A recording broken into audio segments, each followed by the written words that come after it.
brought to you by Silver Pumps.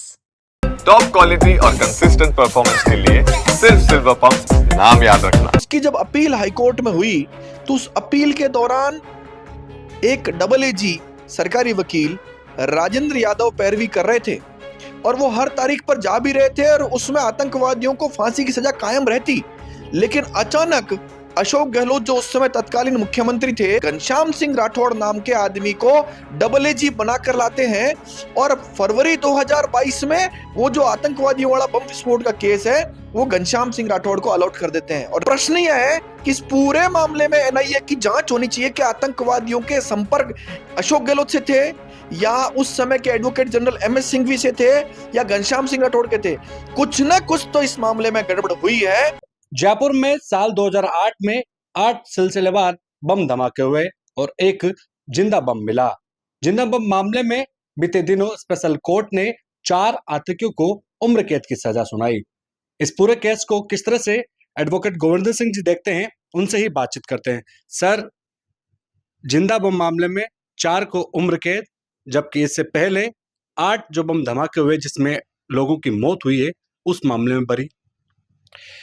देखिए, जो 8 बम धमाके हुए जिसमें 80 लोग मर गए, 176 लोग अपाहिज घायल हो गए, उन केसेज में भी पहले इन आतंकवादियों को फांसी हुई थी और उसकी जब अपील हाईकोर्ट में हुई तो उस अपील के दौरान एक डबल एजी सरकारी वकील राजेंद्र यादव पैरवी कर रहे थे और वो हर तारीख पर जा भी रहे थे और उसमें आतंकवादियों को फांसी की सजा कायम रहती।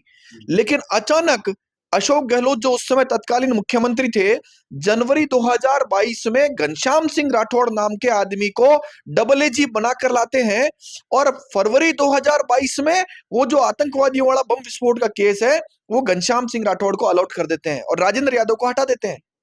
और उसके बाद ये केस 1-1.25 साल तक चलता है। घनश्याम सिंह राठौड़ एक सिंगल दिन के लिए भी पैरवी के लिए, सरकार की पैरवी के लिए हाईकोर्ट में नहीं जाते हैं। यह आतंकवादियों को बरी करते समय हाईकोर्ट ने अपने फैसले में लिखा है।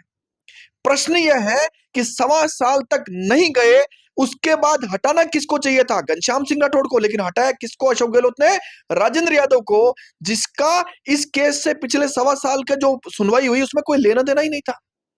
प्रश्न यह है कि इस पूरे मामले में एनआईए की जांच होनी चाहिए कि आतंकवादियों के संपर्क अशोक गहलोत से थे या उस समय के एडवोकेट जनरल एमएस सिंघवी से थे या घनश्याम सिंह राठौड़ के थे। कुछ ना कुछ तो इस मामले में गड़बड़ हुई है जो बिल्कुल कागजों से स्पष्ट दिखाई दे रहा है। आपको लगता है कि सरकार की कमजोर पैरवी भी जिम्मेदार? मुझे नहीं लगता, हाईकोर्ट को भी लगता है। हाईकोर्ट ने अपने फैसले में लिखा है कि सरकार ने पैरवी ही नहीं की। प्रभावी पैरवी करते तो शायद वो फांसी की सजा कायम भी रहती। लेकिन डबल एजी का नहीं जाना क्या संकेत है? यह संकेत बिल्कुल स्पष्ट है कि इनकी किसी न किसी व्यक्ति की मिली भगत थी और पैसा तो लिया सरकार से पैरवी करने का। और पैरवी किसकी की? आतंकवादियों। एक तरह से पैरवी करना इसलिए हो गया कि जब आप आतंकवादियों के खिलाफ कोर्ट में पैरवी करने गए ही नहीं तो आतंकवादियों को फायदा मिलना तय था।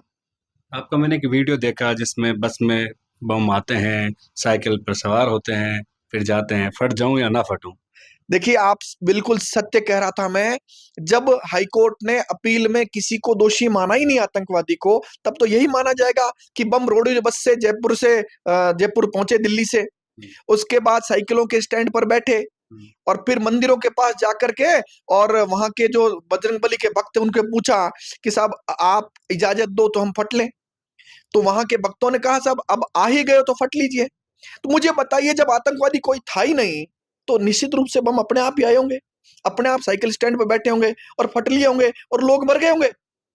प्रश्न यह है कि इस पूरी बातचीत से एक बात जरूर निकलती है कि किसी न किसी व्यक्ति की भूमिका आतंकवादियों के साथ थी, जिनकी भूमिका की जांच एनआईए से होनी ही चाहिए। 8 बम फटे, एक जिंदा मिला और जिंदा मिलने मामले में उम्र कैद की सजा सुनाई। लेकिन इससे पहले जो ब्लास्ट हुए थे उनके मामले में आतंकियों को फांसी की सजा थी, वो भी बच निकले, तो फिर इनके क्या करें? देखिए, ये एक मजाक है, ये एक एंटरटेनमेंट है कि जो 8 बम जिसमें 80 लोग मरे, 176 घायल हुए, फांसी की सजा हुई, उसमें अपील में बरी हो गए। तो जिसमें उम्र कैद सजा हुई, जो फटाई नहीं बम, उसमें क्या सजा होगी? आप मुझे बताइए, क्या ये सारे तथ्य जो पिछले मुकदमों में थे वो इस बार इन आतंकवादियों को फायदा नहीं करेंगे। आपने कोर्ट में देखा होगा, टीवी पे देखा होगा, आतंकवादी मुस्कुरा रहे थे सजा के बाद, क्योंकि उनको पता था कि ये उम्र कैद की सजा नहीं टिकेगी। दुर्भाग्य तो जयपुर के हर उस निवासी का है जिसने उस घटना पर खेद व्यक्त किया, देश के हर नागरिक का है जिसने उस घटना पर खेद व्यक्त किया। खुशी की बात आतंकवादियों के लिए इसलिए है कि उनको पता है कि कोई न कोई हमारे को साथ देने वाला व्यक्ति मिल जाएगा। इसीलिए बार बार मैं एनआईए की जांच की मांग करता हूं कि आतंकवादियों के संपर्क अशोक गहलोत से थे या एमएस सिंह एडवोकेट जनरल से थे या घनश्याम सिंह राठौड़ से थे, तीनों में किसी न किसी व्यक्ति की भूमिका जरूर आतंकवादियों से मिली हुई थी, अन्यथा ऐसा नहीं हो सकता। जिनके जहन में आज भी वो जख्म है हैं, उनका क्या होगा फिर? उनसे जाकर जब आप मिलेंगे तो जब ये सरकार ने पैरवी नहीं की और ये सब गड़बड़ियां करी तो वो जख्म न केवल हरे हुए, उन जख्मों को कुरेदने का काम भी उसी सरकार ने, उसी डबल एजी ने और एजी ने किया। लेकिन जब कैंडल मार्च का समय आता है, बरसी बनाई जाती है, तब तो सब नेता सड़कों पर आते हैं, दुख जताते हैं। हाँ, ये बात आपकी सही है। दुर्भाग्य की बात है, नेता वोटों की खातिर एक्ट करते हैं। मैं सभी नेताओं से, चाहे वो कांग्रेसी हो, चाहे बीजेपी का हो, चाहे अन्य दल का हो, उनसे यह मांग करता हूं, यह रिक्वेस्ट करता हूं कि ये सारे कागज देखें आकर के। और अगर आपको लगे, कांग्रेसी होते हुए भी आपको लगे कि हमारा कोई नेता इन्वॉल्व था, तो आप भी मांग करिए एनआईए की, और अन्य दलों को भी मांग करनी चाहिए एनआईए की। एनआईए की जांच से खतरा किसको है? केवल उसको है जो आतंकवादियों से मिला हुआ था, बाकी किसी को हो ही नहीं सकता। लेकिन अभी तो राजस्थान में बीजेपी की सरकार है, केंद्र में भी बीजेपी है, क्यों ना जांच हो? देखिए, ये बीजेपी की सरकार वही है जो एडवोकेट जनरल एमएस सिंघवी, जिसको अशोक गहलोत ने सरकारी वकील बनाकर लगभग 200 करोड़ का भुगतान राजकोष से किया, उसी को बीजेपी सरकार अपने मामलों में भी वकील खड़ा करती है।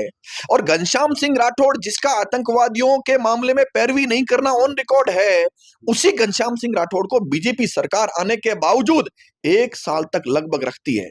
तो कहीं ना कहीं लगता नहीं है कि गठबंधन है।